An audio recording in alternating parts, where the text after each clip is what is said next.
Assalamualaikum warahmatullahi wabarakatuh.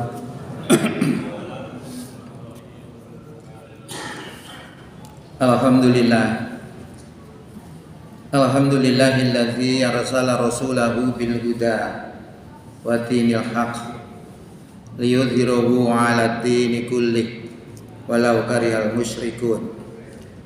Asyhadu an la ilaha illallah wahdahu la syarika lah wa asyhadu anna Muhammadan abduhu wa rasuluh la nabiyya ba'dah.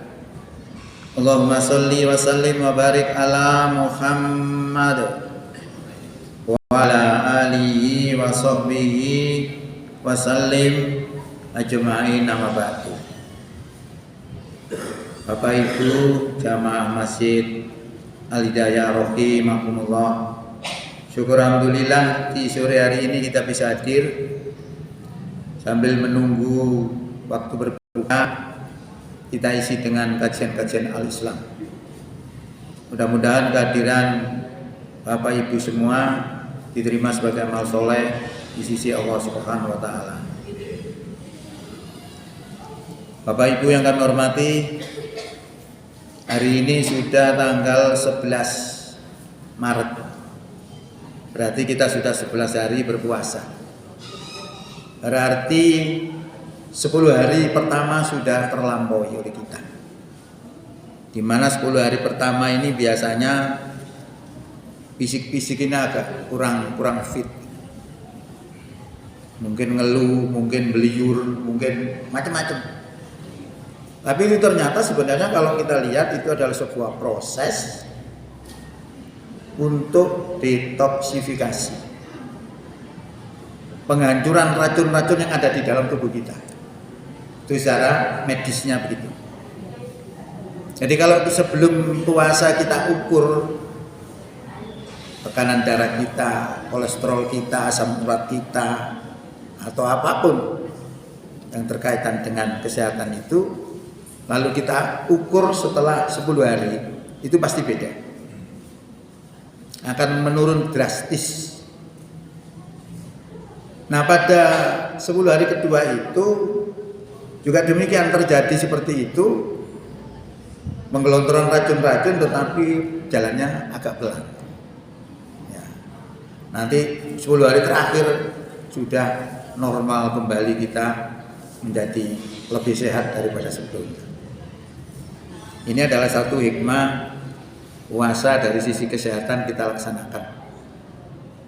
Ya. Kemudian juga kita pahami bahwa puasa itu sebuah proses untuk menuju sesuatu yang besar, yaitu takwa kepada Allah Subhanahu wa Ta'ala. Karena di dalam Quran disebutkan ya ayyuhalladzina amanu kutiba alaikumusiyam kama kutiba alal ladzina min qablikum la'allakum tattaqun. Hai orang yang beriman, diwajibkan atas kamu puasa sebagaimana diwajibkan terhadap orang-orang terdahulu sebelum kamu, la'allakum tattaqun, agar kamu menjadi takwa. Inilah substansi puasa yang kita kerjakan ini adalah mengembalikan jati diri kita sebagai manusia yang sesungguhnya, manusia yang fitrah, manusia yang tauhid. Yang bisa seperti itu adalah orang takwa. Di dalam firman Allah disebutkan, fa'akim wajhaka lid-dini hanifah, maka hadapkan wajahmu ke arah agama secara lurus. Fitratallahi allati fatara nasa 'alaiha, itulah fitrah Allah yang Allah telah ciptakan manusia atas fitrah itu. La tabdila li khalqillah, tidak ada perubahan terhadap fitrah Allah itu. Dari dulu sampai sekarang fitrah manusia tetap. Zalikat dinul qayyim, itulah agama yang lurus. Walakinna aksarun nasi la ya'lamun, tetapi kebanyakan manusia tidak mengetahuinya. Ini adalah merupakan gambaran fitrah manusia itu makhluk yang beragama dengan lurus. Yang bisa beragama dengan lurus itu dijuluki iman takwa. Maka sudah saya katakan tadi, kalau endingnya ya puasa itu ada menuju kepada iman takwa, maka itu artinya mengembalikan jati diri kita sebagai manusia yang sesungguhnya. Hadirin rahimakumullah. Kemudian mari kita lihat manusia itu tauhid. Bahkan ketauhidan ini sebelum kita dilahirkan sudah tauhid. Kita sudah pernah bersyahadat sebelum kita lahir, yang disebut syahadatur ruh, syahadat ruh. Diterangkan dalam Quran surat 7 ya, ayat 172. Wa id akhadha rabbuka min bani adama min duhurihim dzurriyyatahum wa asyadahum ala anfusihim. Dan ingatlah Tuhanmu ketika mengambil anak cucu Adam dari sulbi mereka, lalu mempersaksikannya kepada mereka, seraya berkata, alastu birabbikum, bukankah aku ini Tuhanmu? Jadi Allah pernah bertanya begitu kepada kita. Terus kita menjawab, qalu bala. Mereka menjawab, betul ya Allah, Engkau Tuhan kami, syahidna, kami bersaksi, kami bersyahadat. Ini menunjukkan bahwa kita itu sebelum lahir sudah menjadi orang tauhid. Tetapi kebanyakan setelah lahir kemudian terkontaminasi, sehingga ketauhidan itu lalu menjadi tidak tauhid. Lalu mengapa Allah sampaikan surat ayat ini? Kata Allah, antaqulu yaumal qiyamati innakuna an hadza ghafilin. Kami jelaskan yang demikian agar kamu tidak mengatakan nanti pada hari kiamat bahwa kami lengah terhadap masalah ketuhanan ini. Tadi tidak ada, nanti orang kafir pun tidak ada alasan tidak mengenal Tuhan, karena sudah disampaikan melalui nabi-nabinya itu untuk memberikan ketauhidan ini. Perkara dia mau menerima atau tidak urusan mereka. Ya, jadi kita itu sebenarnya juga harus bersyukur karena kita dalam posisi orang beriman. Tandanya orang beriman apa? Memenuhi panggilan Allah terkait ketika dipanggil oleh Allah, ya ayyuhalladzina amanu kutiba alaikumusiyam, diwajibkan atas kamu berpuasa. Ini kita sambut karena kita merasa beriman. Nah, jadi di dalam Ramadan ini kita dicas lagi, disterek lagi supaya grace iman kita. Kalau iman itu sudah masuk kepada kita, Allah menjanjikan kepada kita dengan surga. Wasari'u ila magfiratin min rabbikum wa jannatin arduhas samawati wal ardu iddat lil muttaqin. Bersegeralah kamu kepada ampunan dari Tuhanmu, dan bersegeralah kamu kepada surga yang luasnya seluas langit dan bumi, uiddat lil muttaqin, yang disediakan kepada orang-orang yang takwa. Jadi kalau kita lihat Quran, yang masuk surga nanti yaitu iman takwa. Maka sebenarnya dengan puasa ini sebenarnya bentuk kasih Allah supaya kita kembali selamat di dunia sampai akhirat. Ya. Nah, ini yang penting bagi kita untuk kita perhatikan supaya kita betul-betul mendapatkan rasa syukur kepada Allah. Jika Allah menurunkan menurunkan syariat puasa ini, sebenarnya adalah sebuah kasih sayang Allah kepada kita semua. Hadirin rahimakumullah. Tadi disebutkan dalam Quran tadi disuruh cepat-cepat. Disuruh cepat-cepat kepada ampunan dan cepat-cepat kepada surga. Kenapa cepat-cepat? Itu kalau kita lihat memang umur kita itu tidak panjang. Umur kita itu Kalau kita diberi umur 75 tahun, itu sebenarnya umur kita cuma 1,5 jam. Karena 1 hari di akhirat setara dengan 1000 tahun di dunia. Tinggal hitung aja. Makanya saya cepet-cepet. Nah umurnya saya kalau cuma 1 jam. Nah ini harus jadi bahan pertimbangan kita. Memanfaatkan sisa waktu yang ada, memanfaatkan sisa umur kita yang ada untuk berbuat yang lebih baik. Hadirin rahimakumullah. Kemudian ketika kita memahami persoalan-persoalan puasa itu, lalu Allah memberikan satu peringatan bahwa orang berpuasa itu belum tentu berhasil semua, belum tentu bisa mencapai takwa semua. Boleh jadi gagal, boleh jadi hanya mendapatkan lapar dan dahaga saja. Nah ini diperingatkan oleh Allah dalam sebuah hadis. Kam min shaimin laisa min siyamihi ilal ju'i wal atos.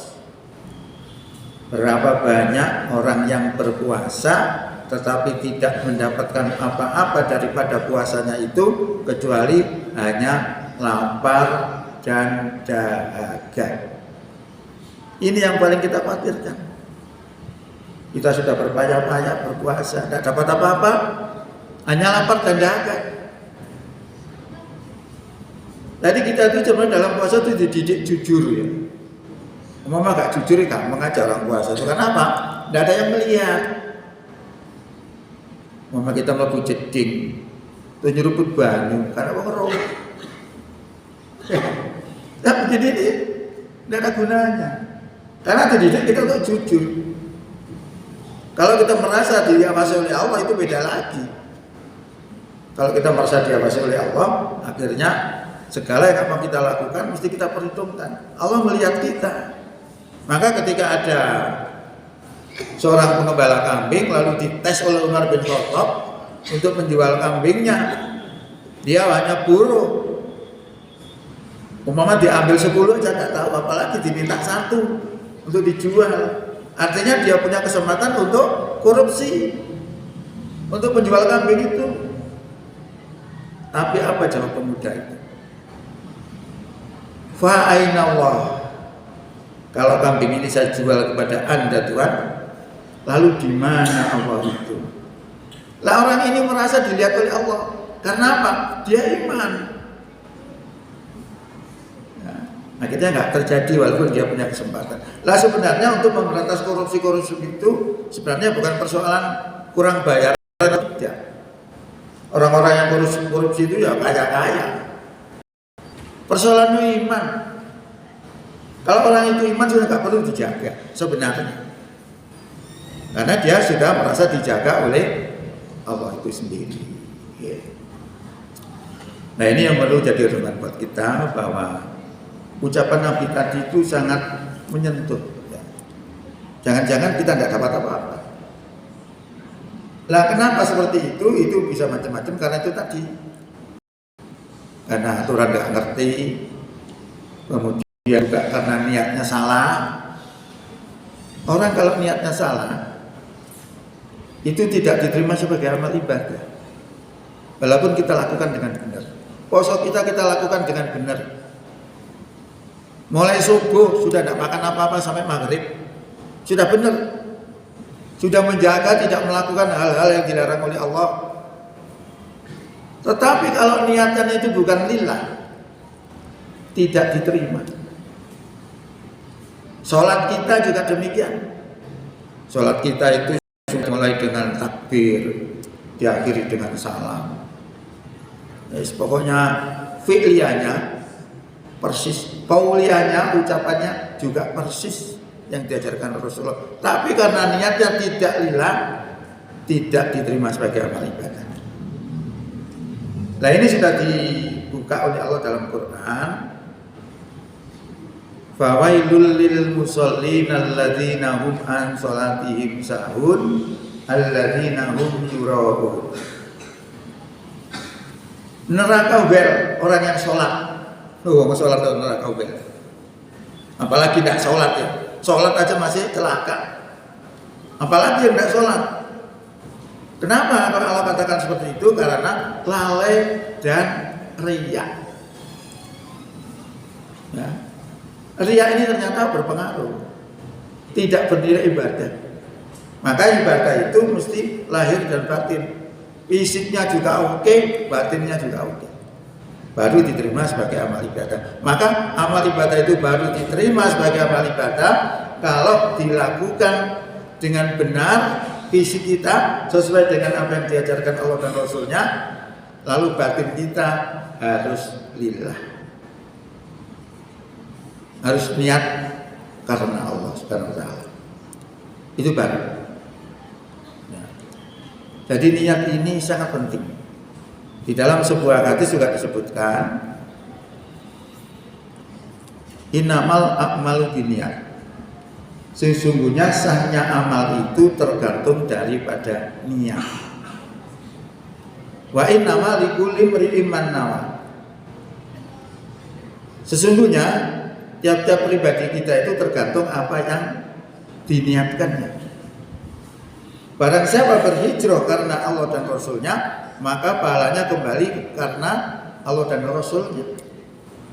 Barang siapa berhijrah karena urusan dunia yang hendak dicapainya, atau mengejar wanita yang hendak dinikahinya, maka hijrahnya mendapatkan sesuai dengan apa yang dia niatkannya itu.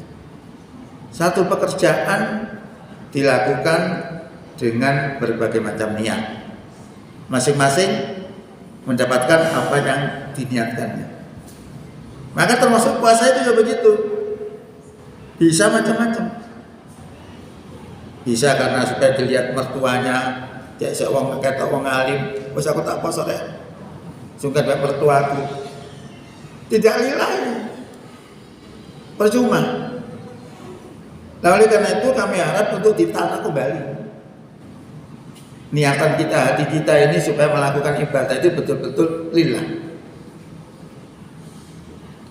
Ada sebuah kisah yang mengerikan menurut saya. Dalam konsep Islam, seorang yang mati di jalan Allah, mati perang di jalan Allah, itu syahid. Kalau syahid, maka tanpa hisab masuk surga. Tersebutlah seorang bernama Qotsman.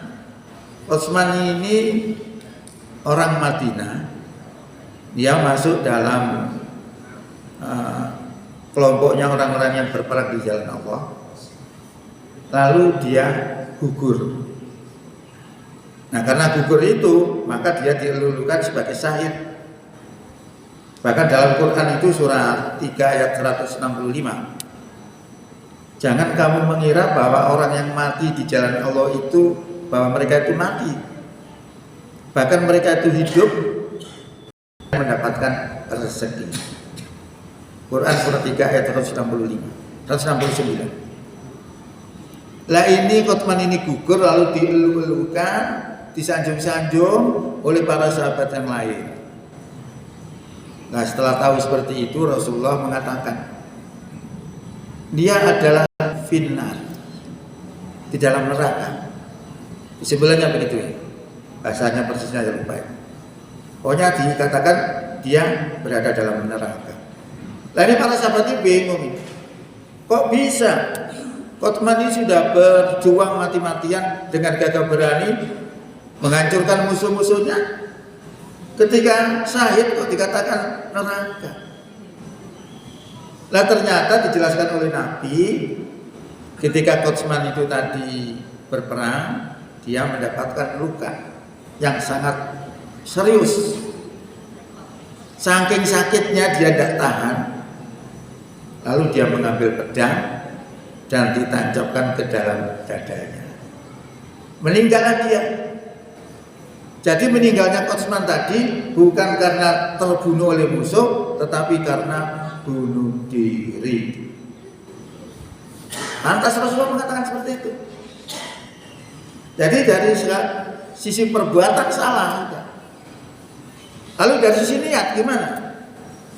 Dari sisi niat ternyata dijelaskan oleh Nabi bahwa dia ketika keluar dari kota Madinah untuk masuk ke dalam kancah peperangan itu dia bersumpah, demi Allah, aku berperang ini bukan karena agama, tetapi aku berperang ini karena membela kehormatan orang-orang Madinah.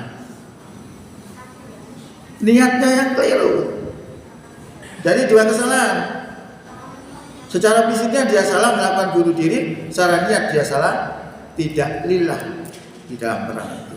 Maka dikatakan oleh Rasulullah fitnah.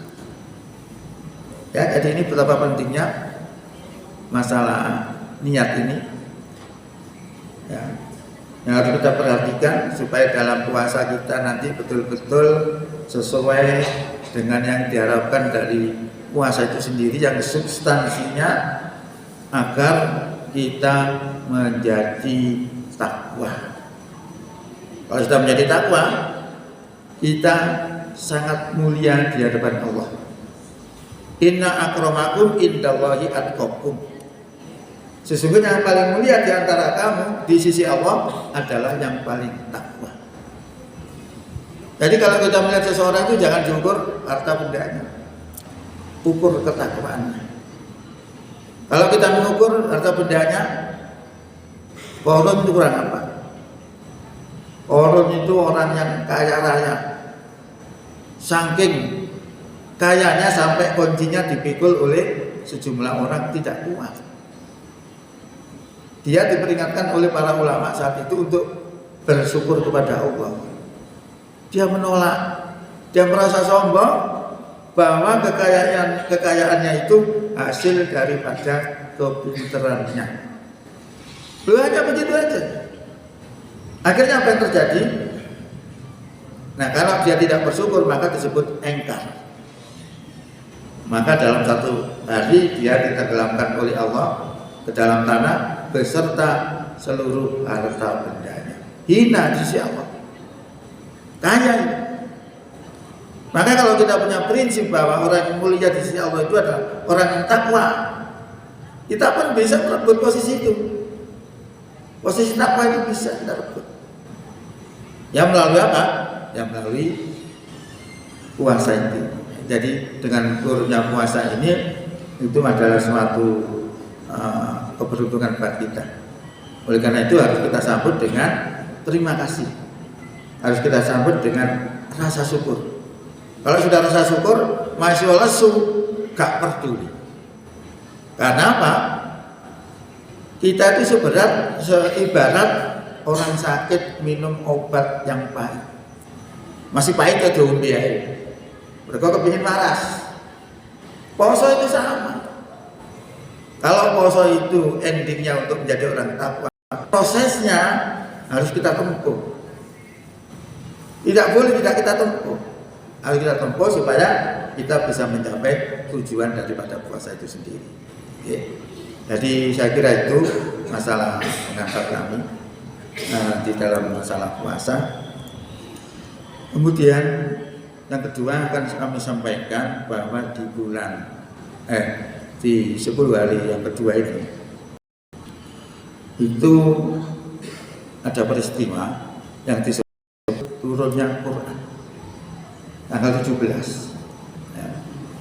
Tanggal 17 itu berdasarkan hadis itu turunnya Quran dari yauma taqol jam'an, pada hari bertemunya dua pasukan, yaitu pasukan iman dan pasukan kafir. Itu turunnya Quran pas tanggal 17 hadis. Tetapi kalau kita lihat dalam Quran beda. Tidak tanggal 17, tapi pada malam Lailatul Qadar. Inna anzalnahu fi Lailatul Qadar. Sesungguhnya kami turunkan Quran ini pada malam Lailatul Qadar. Lailatul Qadar itu adanya di atas tanggal 20. Ya, 21 sampai 30 itu kurang lebih Di situ tempatnya Lailatul Qadar. Berarti ada ketidaksamaan tanggal. Tetapi bulan oke sama. Bulan Ramadan. Tapi kita tinggalkan sampai sekarang saya juga belum tahu jawabnya. Kenapa bisa beda antara keterangan Quran dengan hadis ini? Ya. Yang menjadi masalah adalah kita harus pahami Quran itu sebagai petunjuk, sebagai jalan hidupnya orang yang mengaku bertakwa. Zalikal kitabu, itu kitab Quran, la raiba fihi, tidak ada keraguan di dalamnya, hudalil muttaqin, petunjuknya bagi orang-orang yang bertakwa. Jadi kalau kita merasa menjadi orang bertakwa, menjadi orang beriman takwa, maka Quran sebagai acuan dalam kehidupan kita. Masalahnya juga banyak orang Islam sendiri yang belum bisa menerima Quran secara keseluruhan. Quran masih dipilih-pilih. Oh, ini yang cocok, ini yang tidak cocok. Padahal tidak ada konsep seperti itu. Seluruh Quran harus bisa diterima. Terkait dengan ada masalah Quran yang bercorak radikal dan ada yang bercorak moderat, itu persoalan lain. Dan itu ada solusinya. Ya, kita harus menguasai ilmu tasamuh, ilmu toleransi dalam Islam. Jadi toleransi dalam Islam itu agak beda dengan toleransi yang sering kita dengar. Kalau toleransi yang sering kita dengar itu coraknya saling menghormati. Jadi kalau misalnya nanti hari Natal, panjenengan saling menghormati, harus ikut ke gereja, menghormati. Itu karena prinsipnya begitu. Tapi saya melihat dalam Islam tidak seperti itu. Prinsip dalam Islam terkait dengan toleransi itu adalah saling tidak mengganggu. Itu akan jadi beda. Karena zaman Nabi juga sudah ada tawaran toleransi. Hai Muhammad, mau bahasa orang Sinoman itu begitu. Ayo toleransi. Sehari saya tak menyembah Tuhanmu, lalu sehari saya tak menyembah, kamu menyembah Tuhan. Jadi saling mengisi. Turunlah ayat. Qul ya ayyuhal kafirun la a'budu ma ta'budun. Hai orang-orang kafir, aku tidak menyembah apa yang kamu sembah, dan kamu bukan penyembah apa yang aku sembah. Dan seterusnya. Artinya prinsip tentang ubudiyah tidak ada kompromi. Ini yang membedakan. Lain-lain boleh, kita hubungan dengan non-muslim boleh, selama non-muslim itu tidak memusuhi kita. Ini toleransi. Ya. Selama orang kafir tidak memusuhi kita, maka kita boleh berbuat baik dan berlaku adil kepada mereka. Ini ajaran toleransi. Maka toleransi itu sebenarnya tidak perlu dituduhkan kepada orang Islam bahwa mereka tidak bisa toleransi. Tidak perlu diajari toleransi, karena ajaran Islam sudah toleransi. Terkait dengan beda agama, saya sering juga mendengar begini. Nanti kalau umat Islam berkuasa, lalu bagaimana dengan agama-agama yang lain? Jelas orang itu nggak ngerti agama. Karena dalam agama Islam itulah ikraha fiddin. Tidak ada paksaan dalam agama. Kalau dalam agama tidak dipaksa, ini toleransi namanya.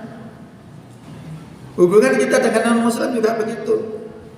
La yanhakumullahu 'anil ladzina lam yuqatilukum fid din wa lam yukhrijukum min diyarikum an tabarruhum wa tuqsitu ilaihim innallaha yuhibbul muqsitin.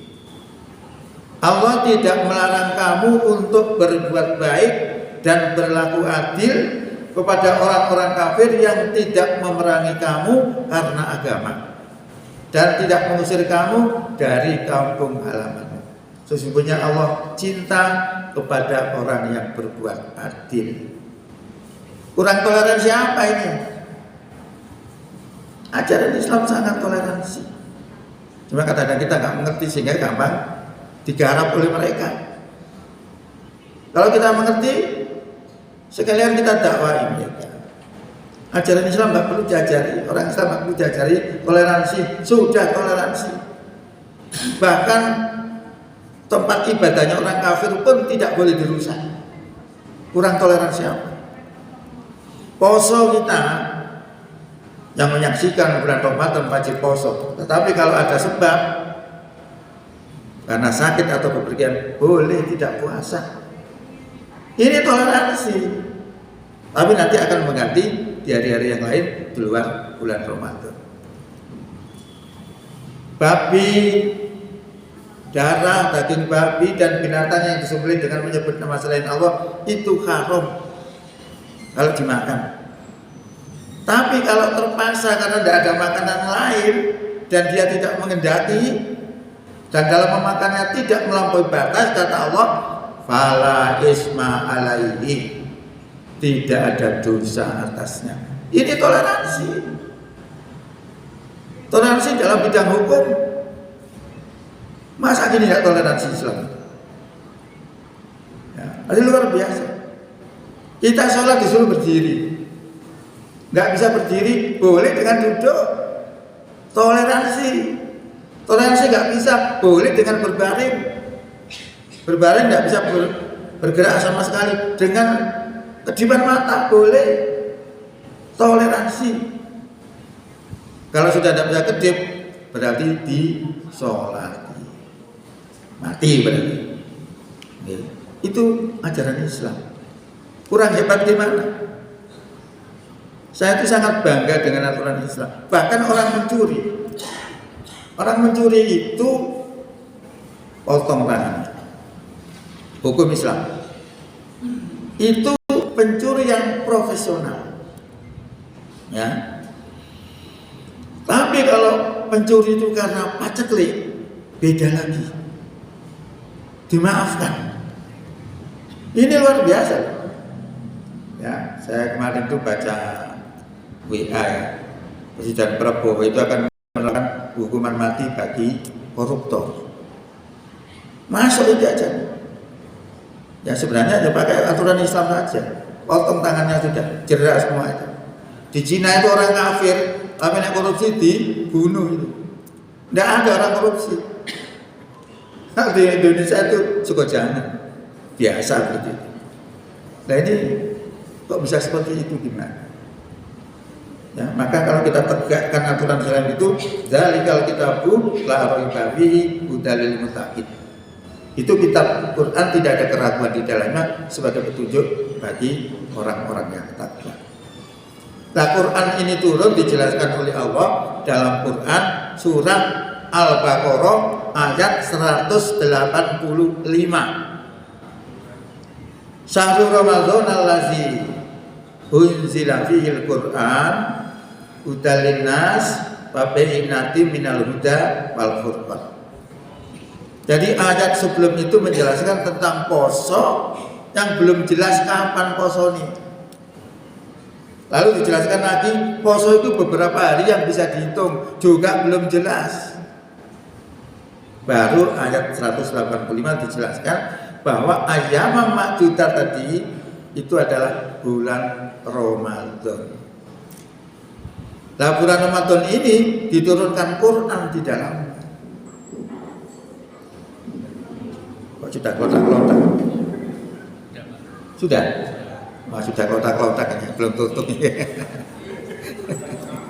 Nah, kotak-kotaknya sungkan. Kurang berapa? Kurang 5? Setengah? Wah, ya sudah berarti. Oke, mudah-mudahan apa yang kami sampaikan ini bisa menjadi wawasan keislaman kita, ya, sebagai renungan buat kita. Mudah-mudahan puasa kita berhasil menjadi la'alakum tattaqun. Bila taufiq wal hidayah. Assalamualaikum warahmatullahi wabarakatuh.